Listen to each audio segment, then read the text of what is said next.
Yes, hello. So, kamusta po mga ka-Streetwise? So, magandang gabi, magandang hapon, magandang umaga, magandang tanghali sa mga sulok ng mundo. Ako po si Takeru Miyamoto at welcome po sa aking munting channel. At syempre po mga ka-Streetwise, no? So, kamusta po kayong lahat at sana po ay nasa mabuti po kayong kalagayan. So maraming salamat po sa inyong lahat, no? Kami mga vlogger po kasi may kanya-kanya kaming circle of friends sa loob. May mga kakilala kami sa loob.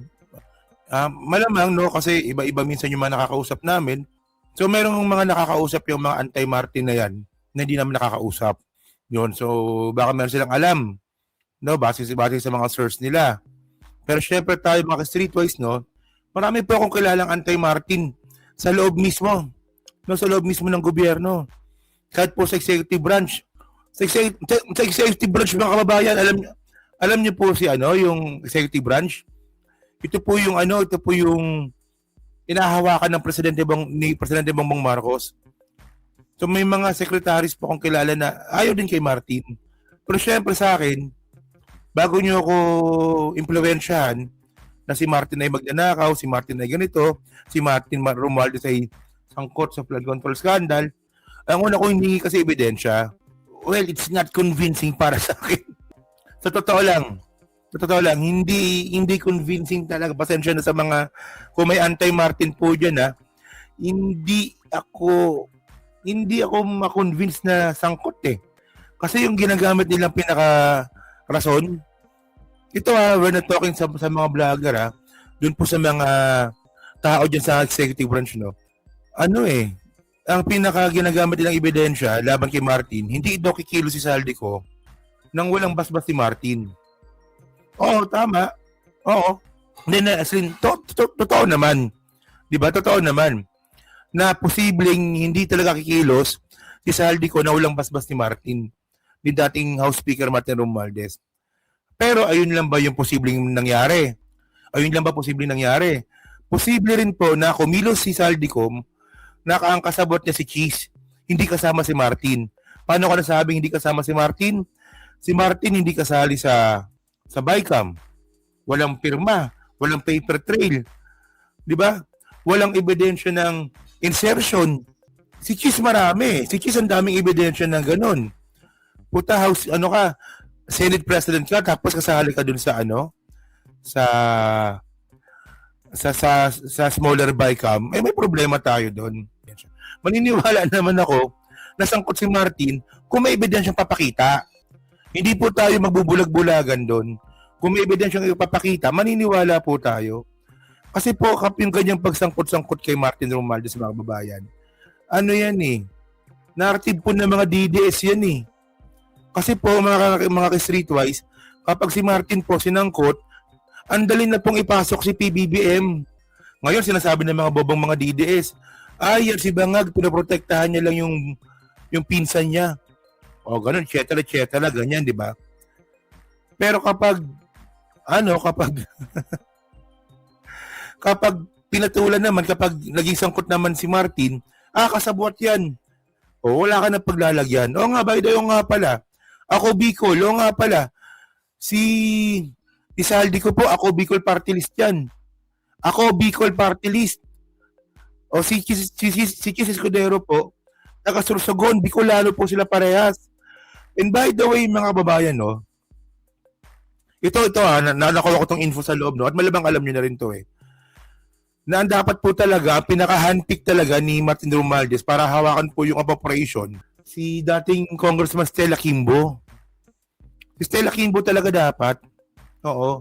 Yun nga lang, ewan ko lang, no, dahil nga po sa merong tawag nito, merong kalayaan ng mga congressman noong panahon nga po ni Martin Romualdez nung siya yung speaker. So, pinagbigyan po ng botohan ng mga party list. So, ang binoto po ng mga party list para pahawakan ng appropriation, si Saldico. Kaya siya po yung naging Committee of Appropriation, si Saldico. Hindi ito tulad ng mga sinasabi ng iba na, ayan, si Saldico ang pumili dyan, si Martin Romualdez. Hindi po ganun. Kaya nga naniwala yung ICI na walang kanalaman si Martin Romualdez kasi nga po, ang pumili dyan po sa pwesto ni Saldico dyan sa Congress, no, pinagbotohan po ito ng mga party list congressman. Kung may ebidensya, paniwalaan natin. Pag wala, edi wala. Marami din po kasi nagbabanggit sa akin yan eh. Una, Takero, hindi ka pa ba babatikos kay Martin? Ayan, lakas ng ebidensya. Sabi ko, may ebidensya. Ayun nga, sinasabi ng ebidensya. Hindi daw kikilos itong si Saldico nang walang basbas si Martin. Paano nga kung hindi gano'n yung nangyari? Paano kung si Chis Escudero yung kasabot niya? Paano kung gano'n? So, posible ang pinakamagiging kasalanan lang ni Martin Romualdez dito, malamang negligence. No? Malamang negligence, no? Ako, nire-respeto ko yung pagkakaibigan para sa akin eh. So, kung sila po'y naniwala sa mga alingas-ngas sa executive branch, wala akong magagawa doon. Naniwala sila eh. Opinion nila yun eh. Di ba? Karapatan nilang maniwala eh. Ako, karapatan ko rin naman hindi maniwala. Kasi akala kasi ng iba na na wala lang, sarili lang namin yung mga binabanggit namin. Meron kaming mga kakilala sa loob. So, syempre, ako, finifilter ko po kasi, no? Finifilter ko po kasi, maniniwala ba ako? Muntik na ako maniwala sa totoo lang eh. Kung may preno lang talaga ako eh. May mga pagkakataon talaga na, di ba, nung hearing, nung kay Diskaya, nung tinuturo ni Diskaya si Martin. Putang na, nagalit na ako, gago talaga ng Martin na to eh. Gumano talaga, pinagtatawag ko yung mga vlogger. Tanga na itong Martin na to, magnanakaw pala yan eh. No, sabi ni Diskaya, pero eventually, nung hininga na pala ng ebidensya si Diskaya, anong sagot ng mga Diskaya? Yung pagbigay ng pera kay Martin sa mga congressman, open book na yan. Open book, so walang ebidensya. Well, kung para sa kanila malinaw yun, well, ako nalalabuan ako. Karapatan ko malabuan, di ba? Sa totoo lang, ang daming alingas-ngas talaga. Ang daming alingas-ngas na kasabot si Martin, no? Nung nakaraan, meron kaming meeting, no? Puta, parang anti-Martin pa atay napuntahan ko. Pero, maraming alingas-ngas pero sabi ko, ebidensya muna tayo. Oo. Ako, hindi talaga ako fan ni Martin, sa totoo lang. No? Hindi siya ganun ka-charismatic na politiko to be honest, no? Pero yung mga nagawa ni Martin, na-appreciate ko po yun eh. Diba na-appreciate ko po yung ginawa ng mama nung siya pa yung House Speaker. Tulad alam niyo yung bigas na na sobrang bumaba nung last year. I think last year ata 2024, 2025. Bumagsak yung presyo ng bigas. Si Martin may gawa nun ah. Anong ginawa ni Martin? Ni-raid yung mga bigasan. Siya mismo kasama, ni-raid niya mismo. Pagkatapos niya ni-raid, hindi pa natapos doon. Kinausap niya yung mga supplier. Kinausap niya yung mga supplier. Na sabi ni Martin, kami nakita naman yung ginawa ninyo problema. Ayusin nyo yan. Ano nangyari? After 1 week, bumaba presyo ng bigas unti-unti. Hanggang bumaba sa 34 pesos. Sobrang ganda na nun. So, 34 pesos. Ayun ba, hindi ba natin ma-appreciate yun? Hindi ba natin masasabi na, ay puta, nagtatrabaho si House Speaker ano pang ginawa ni Speaker Martin? Inimbestigahan yung TRICOM. Merong Quadcom. Tapos merong investigation sa